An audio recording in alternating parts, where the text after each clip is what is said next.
Krishna Chaitanya Prabhu Nityananda Shri Advaita. So Krishna is saying to Arjuna that if you want to understand something higher, tadvidi, paripatti, then you have to approach the spiritual master and paripashena. Paripashena. What is the meaning? Pandaji, paripashena. You tell this. Huh? You have to acquire very submissively. So, this is the beginning of spiritual life. Spiritual life means humility. One has to be actually humble to understand that all of these functions of the body, they cannot bring me any happiness. The body is a machine, yantra, made up of material energy, but it doesn't bring me any happiness. And therefore, why should I continue my service to the body? Rather, I should become paripashena, sevaya. I should become a humble servant of the spiritual master. So, that humility means to understand that all of these things connected with my body, they are secondary. And the first business is my connection with the spiritual master. That connection is given through what we call divya gyan. We are singing every morning divya. Who knows what the meaning of divya gyan? Andrew, divya gyan. Huh? Divya. Realized by how? Coming from where? Huh? Huh? Coming from light. Where are you getting light from? From light bulb. If I have light bulb, I can get Divya Gyan. Huh? No, Divya. Hridaya. Hridaya Adhikava. Hridaya. From the heart. Divya. From within the heart. So, from within the heart, everything is coming from within the heart. Just like Lord Brahma, at the beginning of creation, he also was in ignorance, but he had Hridaya Adhikavaya. From within the heart, he became Adhikava. That means the original philosopher. He became the greatest philosopher. Lord Brahma, there's no greater philosopher than Lord Brahma. He has 4 heads. You only have 1 head. And that head is a bit cracked. But he has 4 heads, super knowledge. But from within his heart, if you don't have knowledge from within the heart, then one cannot have the blessings of Krishna. So from within the heart, he becomes the Adhikava, the original poet, the original philosopher. Philosopher means poet. Just like Kaviraj Goswami, Krishna is writing such nice poetry. And that poetry is full of knowledge. Valmiki also wrote very nice poetry, isn't it? Poet. Philosopher means poet. Very learned in all the meters and pronunciations and the grammar. Sanskrit is a very deep language.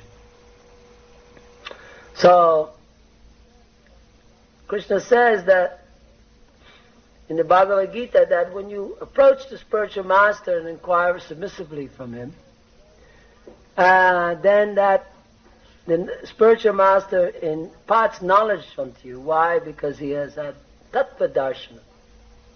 Tattva darshana means that he has a darshan of Krishna. Tattva, truth. Krishna's truth.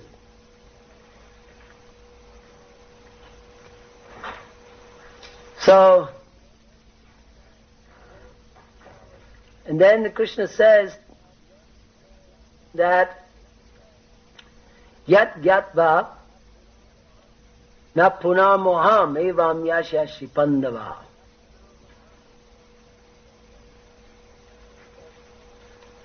So the Lord is explaining that once having obtained that knowledge, having obtained real knowledge from a self-realized soul, you will never again fall into such illusion. For this knowledge you will see that all living beings are but part of the Supreme, or in other words, that they are mine. So this is the conclusion of knowledge. The conclusion of knowledge is Vasudeva Sanam Riti. Vasudeva Sanam Riti, that everything is resting on Krishna. Everything is Krishna and everything is resting on Krishna. Material consciousness means separatist consciousness, the idea of separating the energy from the energetic. That is the whole atheistic mentality of the material world, that people want to separate the energy from the energetic. They're enjoying the energy, but they're not thinking where it's coming from. Isn't it? Such beautiful energy they're enjoying. Just like I'm enjoying the countryside in the summer. Of course, here you don't get much summer.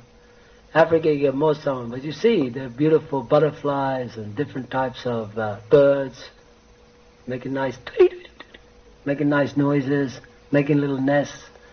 And there's beautiful aroma of flowers and lakes and waterfalls. And one is with nice consort, isn't it? You can have all those things, but you also need a nice consort so that you can enjoy together in the groves of the material world. So therefore, we see that everyone is very anxious to enjoy the energy of God. Without God, there's no interest in God, very little interest in God, but very big interest in the energy. Big interest. The materialistic mind is very interested in enjoying the energy of God, the energy of Krishna. Therefore, we are constantly endeavoring for perfection of life, perfection of materialistic life. That is the desire of the materialist. So devotee also has desire, a desire to perfect life spiritually. So it says here that even if you are considered to be the most simple of all sinners, when you are situated in the boat of transcendental knowledge, you will be able to cross over the ocean of material miseries. When you are situated in a transcendental boat of knowledge, Rajavidya Rajaguyam, Pavitram Itam Uttamam. Krishna says in the Bhagavad-Gita that this Rajavidya, this transcendental knowledge, is the king of all education, because it gives direct perception to the self through realization. You see? It gives direct perception to the self through realization. We are visited by great sages and pundits from the manor. Oh, look. See? I was just complaining there's no garland on Prabhupada, and you bring me a garland. So somehow Krishna heard me complaining. He sent a garland.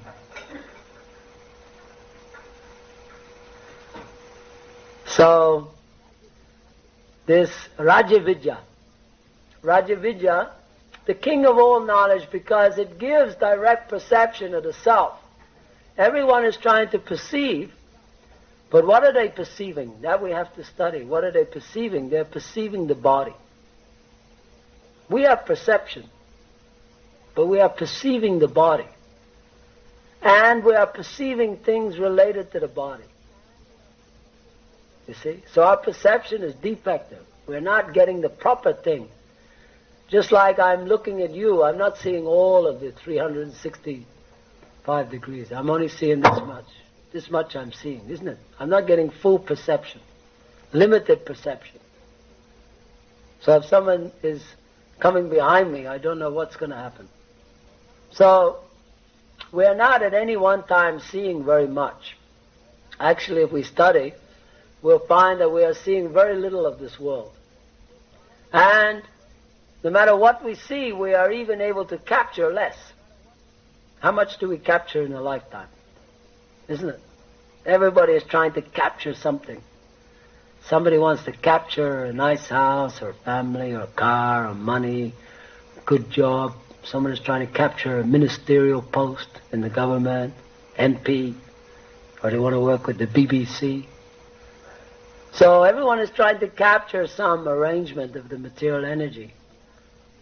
And we see that this struggle for existence, actually, what is the struggle for existence? It is a struggle to achieve some sort of perfection in this material world. We want to have some perfect situation. But wherever we go, padam, there is always some danger. You're just in time for prashad. You timed it well, huh? Huh? We had an hour and a half kirtan and you turn up for prasadam. So, this struggle for existence, as Prabhupada said, struggle for existence, the whole human race. Their only hope, your divine grace. Their only hope, your divine grace. So here, Krishnadas Kaviraj Goswami is explaining the meaning of divine grace. We use that word divine grace, your divine grace. Actually, everything is grace. Everything we perceive, everything we have in this world is grace. Isn't it? Just like the Christians, they say their grace before they eat, isn't it? Oh Lord, thank you for giving us everything and give us some more. Not exactly like that, but they say thank you for all these nice goodies. And may we munch them up and enjoy. So, what is the meaning of grace? We should study that very carefully, because grace means something which is given out of kindness, something which is for your benefit. For your benefit. This is the what we call atta. There are two words, anatta and atta. Atta means that which is vitally necessary for our benefit. There are many things which are needed for our benefit. We need air. We need air. We have to breathe. We need food. We need to have clothing, and we need very nice arrangement also. So we are in need of so many things. From the moment we come into this world until the moment we leave, it is an existence of constant need. There is constant want. This is called atta. Atta, dharma atta, karma moksha. So atta means that which is vitally necessary. But unfortunately, most people think that the vital needs of life are related to the body. When we have some need of the body, this is vitally important. But spiritual life means a different emphasis, a different type of consciousness. This is transcendental consciousness, meaning to transcend, to go above the mundane or materialistic plane, to go above the plane of mundane necessity, mundane wants, mundane hankerings, and mundane lamenting. Brahma Bhuta Pasanabma, the Sochatina Kanchati. On that plane there is no more hankering and no more lamenting. So, to go onto that plane requires divine grace. Because it is not another extension of the material acquisition. Spiritual life is not just another material acquisition. Many people think that spiritual life can be gained by some sort of material arrangement. But it is not so. Because Krishna is not to be subjected to our whims. Just like in the material world, everybody wants everything to be subjected to its whims, isn't it? What's the meaning of a dictator or an autocratic ruler? Then they rule by their own whims. And that has caused havoc in the history of Europe. We've had Louis V, a madman, idiot, and Henry the Fat, big fat Henry VIII, with his 8 wives. And so many big leaders, and acting according to their whim, they cause so much chaos in the world. So, when we come to the transcendental plane is not another extension of that materialistic acquisition or materialistic,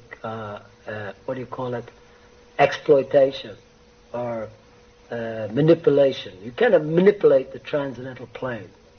You cannot bring it under your subjugation because it's too great. It would be a very ridiculous thing for something so tiny to think it could become so great. You see, the living entity is so tiny, so small. So for him to think that he could actually move onto that level, the transcendental level, and to bring it subjugated in some way. So therefore they have a philosophy, become God. You see? What you do, you merge. You see? That little thing merges with the big thing, and it becomes the big thing. So they say, what is it? Brahma Satyam Jagat Mritya. That the material world is Mritya, or false. And that Brahman is Satyam, or truth. So when we give up this false connection, we become Brahman. But they don't understand Brahman. That is the thing. They don't understand. What is Brahman? Atata Brahma Jignasya. Now is the time to study Brahman. Human life means to study Brahman. To make a thorough study of what is Brahman. Is Brahman something personal or something impersonal? Is it energy or is it energetic? So all of these things have to be studied. Is Brahman the controller or the controlled? You see? We are also Brahman. Every one of us is Brahman.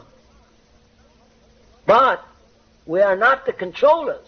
So we're a different type of Brahman. Because Brahman means the absolute truth. So therefore we are a different type of Brahman. We are that Prakriti Brahman. We are the, just like there is Purusha, Krishna is Purusha, and Prakriti. Prakriti. Prakriti means that which is enjoyed. Purusha means the enjoyer. So we are part of the enjoyment of Krishna. It is artificial for us not to be engaged in the enjoyment of Krishna. It is artificial for us to want to be the enjoyers. It will not stand up to the test of material energy. Material energy is too great, too vast. So therefore, all of these tiny little entities who come to the material world, they are struggling very hard with the various material arrangements that are actually confusing, bewildering them, and subjecting them to all sorts of adidevaka, adibautika, adiatmaka klesha, all the different types of incompatibility or inconvenience or suffering or misery, or whatever we want to call it. That is proving to us that we don't actually have substantial footing in this world. We're not substantial. If we were substantial, then we would be controllers. We want to be controllers. But we are not substantial enough to be controllers. If we were more substantial, we could have more control. That can be seen by the different types of consciousness in this world. The more consciousness that's there, the more control is there. Isn't it? The little insect is only controlling a little piece of sugar. We're controlling a whole country. President Clinton. You see? Just like if an ant wants to bomb Bosnia, what's he going to do? Fly over with a piece of sugar and drop it on their head. But if Mr. Clinton wants to bomb Kosovo or whatever, Serbia, the whole force comes down on their head and they're crying. So this is the different types of consciousness. The little insect is also thinking that I have some permanent situation in this world. He's not thinking he's impermanent. Neither is he thinking he's inadequate. He's thinking actually he's adequate. We can see that he's very inadequate. But he's not thinking like that. Just like when you see a dog, you think this stupid dog. But he's thinking, look at this stupid human. I'll give him a bite. Get out of here. And we run down the road. And then he goes, just see, I frightened him. So in that way we can see that all of the different species, they all have their different situation according to the arrangement of nature. Guna karma, according to the gunas and karma, sarvashaha, there are so many different types of living entities, and they're all thinking that they have some adequacy in this world. They have some adequacy, some sufficiency, some sufficient type of enjoyment. But those who are on the human plane, they can understand that all of this arrangement of the material world is totally futile and useless. Because why? It's connected to an inferior situation, an inferior arrangement. It has no superior ingredient. It has no actual superior ingredient because it is nirananda. Nirananda means it's full of misery. It is asat. It is completely temporary. And achit. Full of ignorance. So the material energy is conducted by Krishna's inferior arrangement, and it is full of misery. It is completely temporary, and it is completely full of ignorance. What we call so-called knowledge of the material world is actually an illusion. Therefore it's called maya apritya jnanam, that this knowledge is taken away by illusion. It's an illusionary idea, just like castles in the sky. Or bubbles on the ocean. Bubbles, it looks like they're very significant, lots of bubbles, but they disappear in no time. So every arrangement we make in this world, it disappears in due course of time. Sometimes we're famous, sometimes we're infamous, sometimes we're happy, sometimes we're distressed, sometimes we're rich, sometimes we're poor, sometimes we've gained, sometimes we've lost, sometimes we're intelligent, sometimes we're stupid. So these are all dual kind of situations that we're in. So here, Krishnadas Kaviraj Goswami is explaining how to come to the transcendental plane, how to move away from this mundane plane. We want to get out of this mundane plane, but we must know the system, how to get out. It is not that we can just simply, by our whim or by our desire, get out of the material world. So, therefore, the Supreme Personality of Godhead is situated in the heart of the living entity. Krishna says that I am situated and I am guiding, I am directing the wanderings of all living beings. From me comes knowledge, remembrance, and forgetfulness. These things are very, very important. We are vitally in need of knowledge. It comes from Krishna. It comes from Krishna. All knowledge comes from Krishna. Everything comes from Krishna. So why wouldn't knowledge come from Krishna? If everything comes from Krishna, why wouldn't knowledge come from Krishna? It must come from Krishna. It must. So we should have complete faith in Krishna. He will give us all knowledge. Prabhupada said you cannot be Krishna conscious and not be full of knowledge. You must be full of knowledge because you are part and parcel of the all knowledge. So how can there be ignorance? For a devotee there should never be ignorance. So Krishna is giving that knowledge from within the heart. Didami buddhi yogam tam. Krishna is giving that knowledge, but he's reciprocating. Ye amam prapadyante. As we approach him in this mood of paripashena and sevaya. You see? Now, if you say, oh, I want to approach Krishna paripashena sevaya, how are you going to do it? Where is he? Is he in here? You can open your chest up and look around. Or you can get an X-ray scan and see if he's in there. But you can't see him in there, can you? Has anyone seen Super Soul? You can't see him. Therefore, the Supreme Lord is very kind. He externally manifests as spiritual master. He's very, very kind. Then you may think, oh, but spiritual master, he's not God. He's not God. How can you say that Super Soul has come as spiritual master? It's a big question, isn't it? How can the spiritual master be the Super Soul? He doesn't have 4 arms. He doesn't have a beautiful form. He's not unlimited.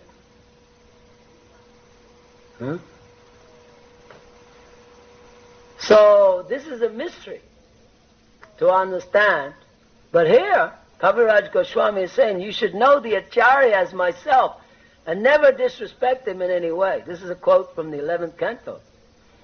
One should not envy him, thinking him as an ordinary man, for he is the representative of all the demigods. Prabhupada said, this is a verse from Srimad Bhagavatam, 11th canto, 17th chapter, text 27, spoken by Lord Krishna when he was questioned by Uddhava regarding the four social and spiritual orders of society. He was specifically instructing how a brahmachari should behave under the care of a spiritual master.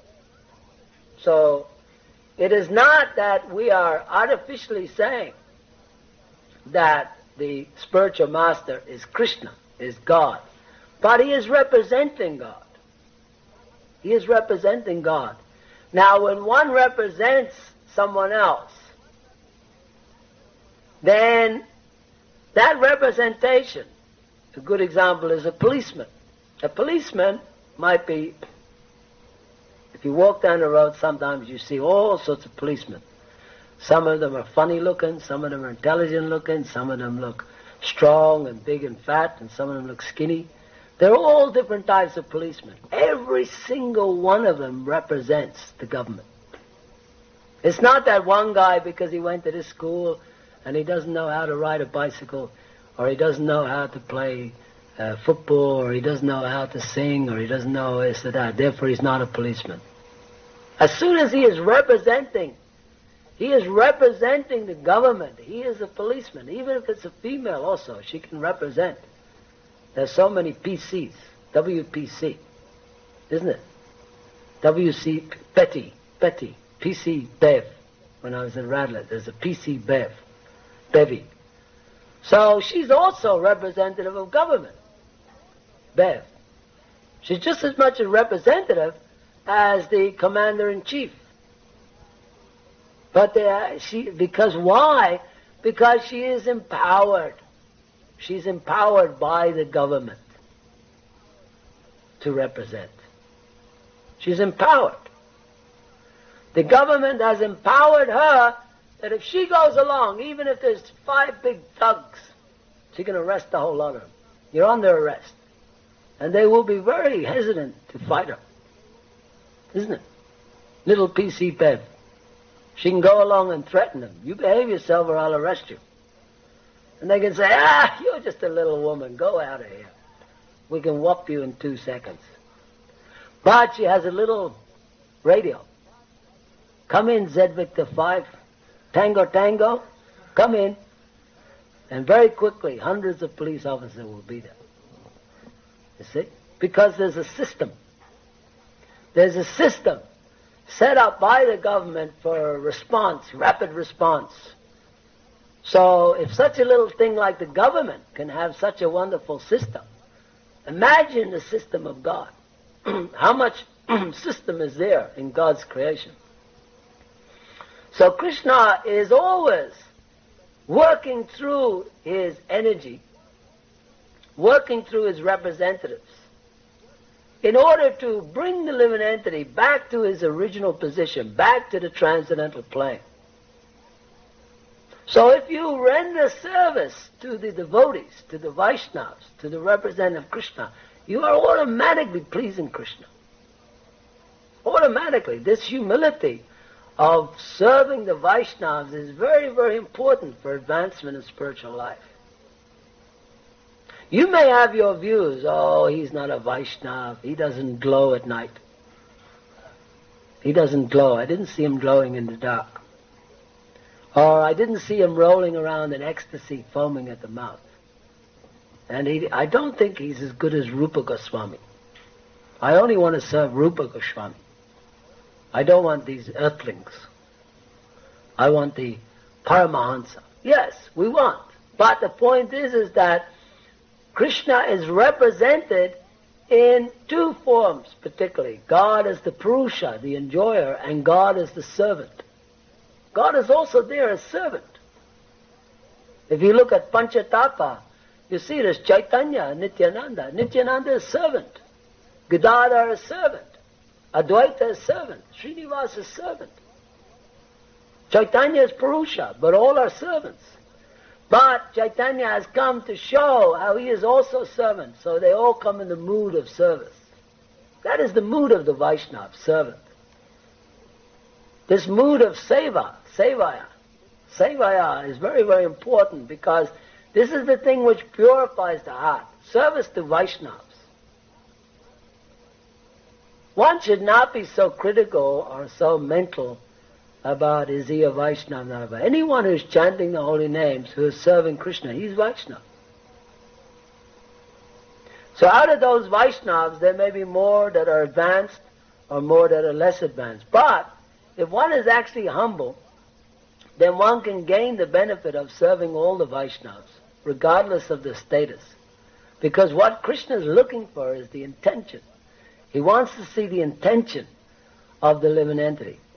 And that intention is that one should become paripashena sevaya. One should become very humble. And one should always have serving mood towards Vaishnavas. And this is very purifying in the heart. This will purify the heart. So the spiritual master is the manifestation of Krishna's energy externally. So there are different types of spiritual masters. Those are Shiksha Guruke. Here it is mentioned. Shiksha Guru, the spiritual master who instructs.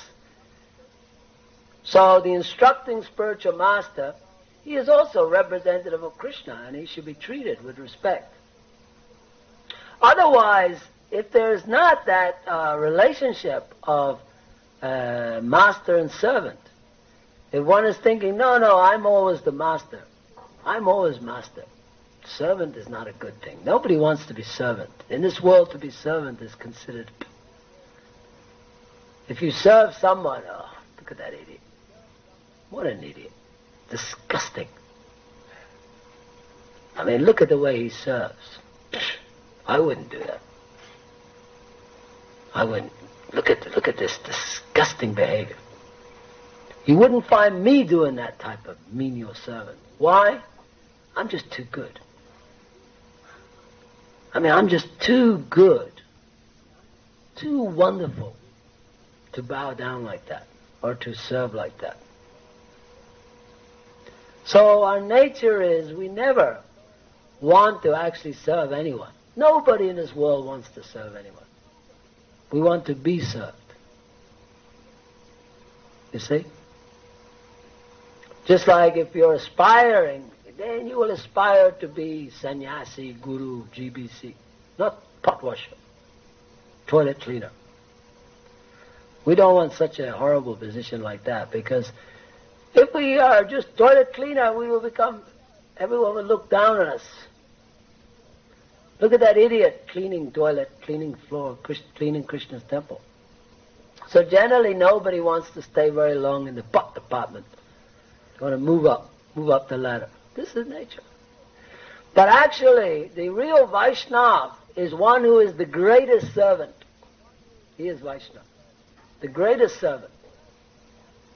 And that service attitude is not an artificial imposition of the mind. It is actually a state of pure realization of one's insignificance in relationship to Krishna and Krishna's creation. Then one is ready to serve, because one can understand that actually everything is Krishna, achintya bheda, abheda tapa, that everything is simultaneously one and different from Krishna. So as it says that after many lifetimes, then Vasudeva Sanamriti. What does it mean, Vasudeva? That one sees that everything is Vasudeva. Everything is Vasudeva, the energy of Krishna. And therefore, one should serve everything as Krishna's energy. One should serve everything as Krishna's energy. Not that we make this idea that there is something separate from Krishna. No, everything is Krishna's energy. Of course, that doesn't mean that you go and embrace tiger or lion and say, come and give me a kiss, because you're also Krishna's energy. I want to embrace you. No, you can understand that there are varieties in Krishna's energy. We can understand the varieties. But we should understand that all of this energy is connected to the energetic. And therefore, one should behave accordingly to that. So, when one is a servant of the Vaishnavas, then one should become situated in that mood of humility. Humility actually is a very rare condition in this world. Nobody wants to be humble, because humility in Kali Yuga means weakness.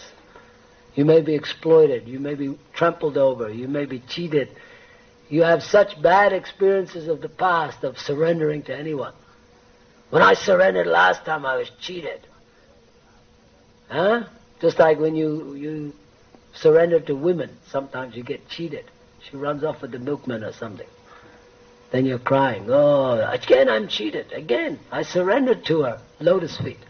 And she ran off with someone else. Without even saying goodbye. She didn't even return that ring I bought her. So, therefore, when we surrender, we're always hesitant, always suspicious. Someone's out to get me. Someone's out to cheat me. Someone's there who's going to exploit me. But in actuality, we're not surrendering to anyone but Krishna. Our whole position in Krishna consciousness is to surrender to Krishna. And in order to surrender to Krishna, we must accept everything favorable for surrendering to Krishna. Everything favorable. So the most favorable thing for spiritual life is humility. It's the most favorable wind that you can get. The wind that will blow the boat back to God. It is actually humility. But how to get humility? You can't get it by some artificial means. You have to get it by sevaya. By serving the Vaishnavas, by serving the spiritual master. Then automatically the heart becomes melted. It becomes melted because Krishna is so pleased. If you read Chaitanya Charitamrita, what is it? Most of Chaitanya Charitamrita is exchange between Vaishnavas. Isn't it? How many of you read Chaitanya Charitamrita? Only one. Two. You should read Chaitanya Charitamrita because then you see Vaishnava behavior. And the Vaishnavas are always eager to serve the other Vaishnavas. So therefore, one can have so many spiritual masters. It is not that there's only one spiritual master. Because Krishna is manifested in many ways. Just like this is also a spiritual master. We worship the Bhagavatam. We worship the Chaitanya Charitamrita. This is our spiritual master talking to us. Krishna's Kaviraj Kuswa. He is also a spiritual master. Vyasadeva is our spiritual master. Lord Brahma is our spiritual master. Guru is our spiritual master. And Vaishnavas are all our spiritual masters. So as that we can actually try to please Krishna through that medium of spiritual master. And of course, individual spiritual master, Diksha. One takes Diksha, initiation. That means that one has one particular spiritual master, that one takes this mantra initiation from. So one time we asked Prabhupada, how will one know the best spiritual master? Everybody wants the best spiritual master. I want to get the best one. He wasn't so lucky. I'm going to get a better one. So Prabhupada said, find someone who's mad after Krishna. Absolutely mad, just like Lord Chaitanya was mad after Krishna. So spiritual master means those who are mad after Krishna. So who's mad after Krishna? Vaishnavas, they're mad after Krishna. If you read again Chaitanya, they're all mad after Krishna. Isn't it? They're mad. They're all the time, Hare Krishna, Krishna Krishna, Hare Hare, Hare Ram, Ram Ram, Hare Hare. Kirtan, chanting japa, reading, all day long. Lunacy. Most people say, what is that lunatic? What does he do all day long? Just chants Hare Krishna, Hare Krishna. What's the benefit of that? Where is the gain in that? And always bowing down. The Goswamis, always they were bowing down. Every day they would go around Govardhan Hill, bowing all the time. Dandavats, isn't it? In the hot dust of Vrindavan. Why? To gain that submissiveness to the desire of the Supreme Personality of Godhead. So, spiritual life means to declare war on the false ego. We have to declare war on this false ego. So anything which helps this false ego to become melted, then it's a very good thing. Therefore humility is very important, sevaya. And then when one actually pleases Krishna by seva, of course one can say, oh, I'm only serving Krishna, I don't want to serve anyone else. But that is actually wrong, because Krishna is always trying to serve his devotees. So if you want to please Krishna, then naturally you try to serve his devotees, because he's always trying to serve his devotees. So why wouldn't he be pleased if you serve his devotees? As Prabhupada said, love me, love my dog. If a man is always trying to please his dog, and you come along and please his dog, then automatically you please the man. But if you go to the man and try to please him, he may be a billionaire, it may be difficult to please him. If you go along with a Kit Kat, he may not be impressed. But if you give the dog some little scraps, his tail is wagging, a little piece of chocolate, he goes, ooh. So the master becomes very, oh, thank you for being nice to little, what do they call him, Fido or something. Huh? So that's true also. If you have a child, sometimes you see where when you're meeting someone, if you embrace their child or something, then immediately they become happy. Oh, thank you very much. Or your child is very beautiful. They go, oh, thank you. So, similarly, that nature is there in Krishna. Krishna loves his devotees. He loves all living entities.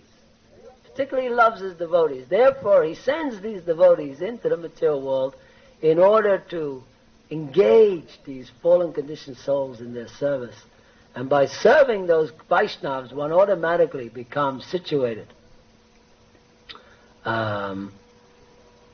in this transcendental shelter of devotional service. So we should always be very anxious to serve. There's not only one spiritual, there's so many different manifestations of spiritual master. Means one who gives support in our spiritual life, to give us support. We need so many things. We need transcendental knowledge. We need enthusiasm. We need help. We need so many things. So support. So guru means that which supports. So that function of supporting, that's there by the mercy of Radharani, by the mercy of Lord Balaram. So we worship Lord Baladev, Nityananda, as the original spiritual master, situated within all of our hearts. So therefore, Lord Balaram has come as Lord Nityananda, and therefore from within the heart, Lord Nityananda is encouraging us, and externally he is also appearing as the Sankirtan movement. So this is a manifestation of Lord Nityananda, Lord Chaitanya's mercy. So we should worship all of those who are engaged in the Sankirtan movement of Lord Chaitanya. We should not see all their individual faults. We are very easy able to see so many faults because we're like flies. The fly is always looking for the wound, the smelly, pussy wound. That's what it hankers for, isn't it? Have you ever been in India when you get a cut? Especially when you have cracked feet, there's always about 8 or 9 flies in there after the pus. Especially if the wound is very rotten and stinky, they love it. They get very excited. So we also have minds like flies. We want to see the faults in everyone. Ha! Just see, I found one. Ha! Little does he know, I caught him out. Yeah, he's just a dirty, rotten, stinking bum. I hate him. He thinks he's so big. He thinks that. So this way we're always looking for the garbage, like crows. In the material world, everyone is always looking for a fault so they can bring people down. They want to trample on their heads. So by the more faults we find, the more we can bring everyone down. Bring them down so that we can trample over their heads. And then if someone says, you got faults. Me? Me? Faults? The only fault I ever had is I thought I had a fault. But I realized I was mistaken, so that's our nature, egotism, false egotism, that we think that we're very special and everyone else is actually inadequate. We're adequate, but they're inadequate. So therefore, this transcendental system of devotional service is actually paripashena sevaya, to render service to the spiritual master, inquire submissively from him, render service unto him. The self-realized soul can impart knowledge. Self-realized means to understand the self, Krishna, to know the science of Krishna. So there are different levels of self-realization, but still, one who knows the science of Krishna, he is capable of becoming spiritual master. Okay, we'll stop there. Any questions at all?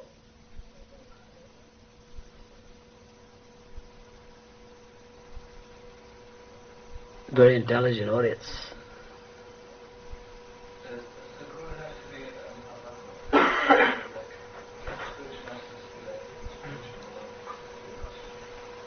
You know, if you find a Mahabhagavat spiritual master, then that's very fortunate for you.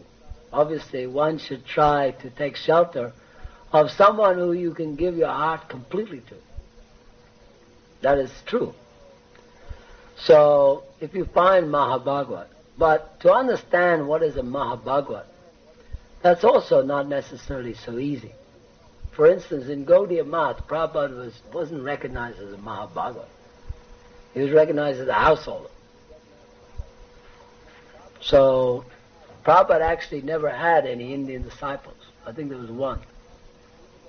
So that means even though Prabhupada was a Mahabhagavat all his life, it wasn't until 72 when he came to America that anyone even thought about it. So is it so easy to recognize a Mahabhagavat, even if there is one? So, to understand what is Mahabhagavat, one has to study very carefully the different types of guru, the different types of level of realization. But the main feature is that the spiritual master, as Rupa Goswami explains in Nectar of Destruction, if you read it, he should have complete control over the urges, 6 types of urges. Then he is qualified. Why is he qualified? Because he's no longer affected by the material modes of nature. He's no longer contaminated by material lust, or anger, or greed, or illusion, or attachment. So, if one says that only Mahabhagavats can be spiritual masters, that means on this planet you've got about 5.5 billion people. And Lord Chaitanya says that everyone on this planet should go back to home, back to Godhead. Every town and village of the world. So if there's 5.5 billion, 6 billion people, actually in Kali Yuga, Lord Chaitanya is delivering everyone. He's Jagat Guru. Lord Chaitanya, we call him Mahaprabhu, isn't it? We are Prabhu, but he's Mahaprabhu. So we are Prabhu. So he has come to deliver everyone. There's no question he will deliver. Otherwise he was lying.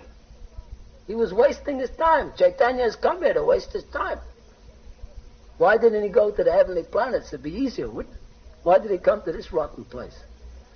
So Chaitanya and Nityananda, they are bewildered. They didn't know how to deliver. There was some problem. There's no problem. Lord Chaitanya has come. Namo Mahavananayate Krishna Prema Pradayate. Krishnaya Krishna Chaitanya Namane Sri Gaurate Namaha. So Rupa Goswami is saying that you are the most magnanimous because you have come. You are giving what no other guru has given. You are giving what no other incarnation has given. You are liberally distributing love of God. And you're not even making discrimination. Even the animals in Jarakananda, they didn't have gurus. Who was their guru? Did they have Diksha Guru? Look at them. You see them up there? Did they have initiation? Were they in ISKCON? Did they go to Mangalati? How many rounds were they chanting? But Chaitanya has delivered them. He has delivered them. And he can deliver anyone through his devotees. There are no hard and fast rules. He says that even. There are no hard and fast rules. One can chant the holy name of the Lord in a humble state of mind. Thinking oneself low and strong as a tree, one must be more tolerant than a tree, devoid of all false prestige. In such a state of mind, one can chant the holy name of the Lord constantly. In Kali Yuga, this name has come to deliver everyone. So there is Nam Diksha. You understand? Nam Diksha. So you give Nam Diksha. Prabhupada was giving Nam Diksha. Nam Diksha means initiation into the chanting of the Hare Krishna mantra. So we are giving Nam Diksha, and then when one is more progressed, he can take this Brahman initiation, second initiation. But This power of Mahaprabhu is God. God himself has come here and said, I'm delivering everyone. Come on, get back. Kicking us. Jeev Jago, Jeev Jago. It's not something material. You can't look at it materially, measure it and calculate it. Oh, he only wanted to deliver this group. He couldn't tackle that group over there because he didn't have enough Bhagavats to go around. So they all went to hell. So therefore, in this Kali Yuga, there are so many arrangements of Mahaprabhu, and this age is special age, special mercy. But that doesn't mean Guru. It just means that there is special mercy. Otherwise, how are these Malecha meat eaters? How are they following if they're not getting mercy of Guru? How are they following? You can't give up intoxication, meat eating, gambling, illicit sex, chant every day unless you're getting mercy. How can you do it? How can you make advancement unless you're getting mercy? So therefore one should understand that this mercy is coming. There are different types of lines of disciplic session. The Bhagavad line, there's what do you call this, Pancharatriki line, which is there. So you have to study all these things and see. But one should understand that one is delivered by Mukunda. Mukunda is the giver of liberation. You know Mukunda? Who is Mukunda? Who is Mukunda? Huh?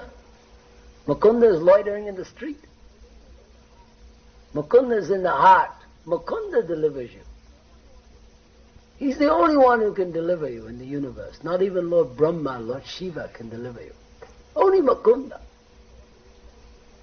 So Krishna is delivering you through the agency of this spiritual master. Just like Bilmangal Thakur, his guru was a whore, a prostitute. She was having sex with people. But Mukunda delivered him. Mukunda, in the heart, he delivered him through that prostitute. Get out of here, go to Vrindavan. He heard, oh, I should get out of this whorehouse and go to Vrindavan and become pure devotee. So he went like that. So Krishna is delivering from within the heart, Mukunda. So Krishna is saying, I am in your heart. I am real. I exist. It's not some fictitious philosophical jargon. I am there in your heart. You can speak to me. I will not neglect you. Krishna says, give up all your nonsense, surrender unto me. I will not neglect you. You will not be neglected. You may think, because you're paranoia or scared, I will never neglect you. I will deliver you. I personally take that responsibility. Otherwise, Krishna is a liar. He's a cheat. He shouldn't have said, I will deliver you. If he would have said there are conditions, then he should have said that, shouldn't he? He said there are no conditions once you surrender to me. I will deliver you. I am quite capable of delivering the whole universe. Don't worry. Don't fear. Surrender to me. So we should understand to surrender to Krishna, to surrender to the Vaishnavas. There's no harm. Krishna will protect. Don't worry. But nobody wants to surrender. That's the problem. People don't want to surrender. There are many instances in the history.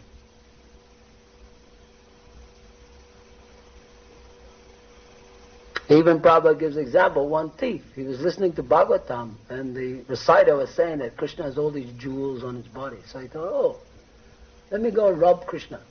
He has all these jewels.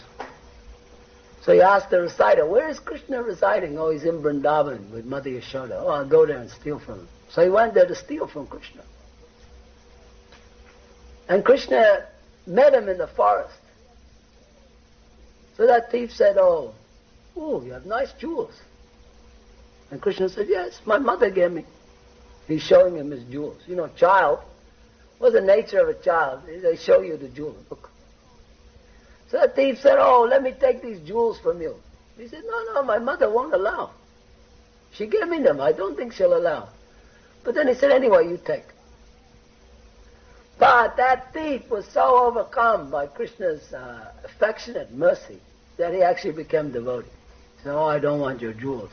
I want to worship you. that is the intention, you see. He intended to get Krishna. So he went to Vrindavan to get Krishna. He got Krishna. You see? So who was his guru? The reciter of the Bhagavatam was his guru. You understand? And he went to Vrindavan with the right intention. So Krishna can also arrange things. It's not that because this happened that one has to have full faith in Krishna. If you have full faith in Krishna, everything will come. He can make all arrangements. So don't be disappointed. Krishna can make all arrangements. The main thing is that one should be mad after Krishna. One should become mad after Krishna. That's the main thing. If you become mad after Krishna, then Krishna says, yes, as you surrender, I will reciprocate. I will reciprocate. Don't worry. I'm not a cheater. I'm not a cheater. If you surrender to me, I'll reciprocate with you. So don't hesitate. You just surrender. Surrender completely. Then I'll reciprocate. Through so many mediums. I have so many arrangements. This whole material world is an arrangement for your surrender.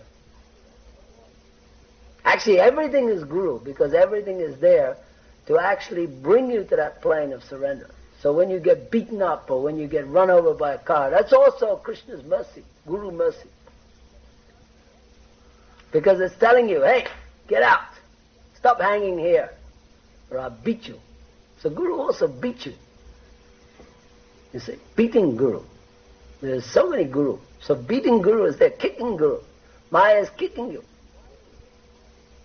Why are we here today? Because we've been kicked around like a football. That's why we're here. So that's also Guru. Guru has brought us here, kicking Guru. Different type of Guru. So there are so many different type of Gurus. There are Diksha Guru also. But don't worry, Krishna is quite capable of delivering everyone. Simply we have to have faith. Deep faith, Shraddha. Okay, let's finish there. Sri Chaitanya Mahaprabhu ki jai.